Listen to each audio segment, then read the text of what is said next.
daylight saving time permanent. It's been talked about for years, and now the U.S. Senate has passed a bill to make it year-round. News 3 reporter Brendan Ponton joining us here in the studio. Okay, Brendan, what would it mean for us here in Hampton Roads? Well, it could mean some big changes, especially in the winter. And it could mean months of the sun not rising before 8 a.m. But if you like sunlight in the evening, it would mean the earliest sunset in December would be at about 5:45 p.m. But a pair of professors I spoke with from the University of Virginia do not think this is a good idea. Permanent daylight saving time, what do you think? I'm all for it. If you're trying to get a walk-in at Oak Grove Lake Park in Chesapeake, you have an extra hour in the evening thanks to daylight saving time. Yeah, I definitely like having more time in the evenings. You can get a lot more done. But should it be permanent? This week, the U.S. Senate passed a bill by unanimous consent to make it year-round. People we spoke with in Chesapeake like the idea. Is this a controversial issue? It's not with me. I love the daylight hours lasting longer. And take a look at this graphic showing what it would look like in Hampton Roads during the winter. In the evenings, the sun would be out later.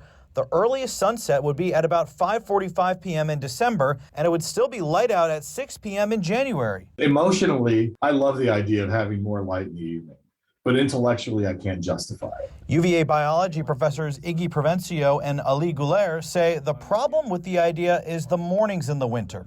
At 7:30 a.m., it would still be dark here in January and February, as the sunrise would be later than it is during standard time. So kids would head to the bus stop in the dark.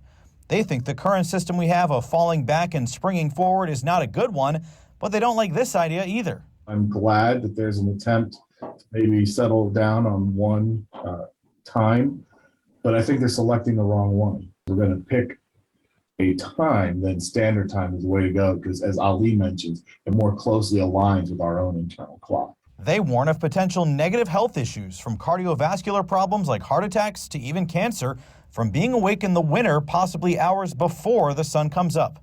In the summer, I can just say for one sentence, we are not really lacking sunlight. So the problem to solve is not the summer. The problem to solve is the winter. And we've tried this before. The U.S. experimented with permanent daylight saving time in the 1970s, but quickly switched back because it was so unpopular in the winter months. We tried it, and there's a reason it didn't stick. Now, there was actually an effort this year to switch to permanent standard time in Virginia, but it failed in the state legislature. The bill on daylight saving time will head to the U.S. House of Representatives, where its future is uncertain. I'm Brendan Ponton, News 3.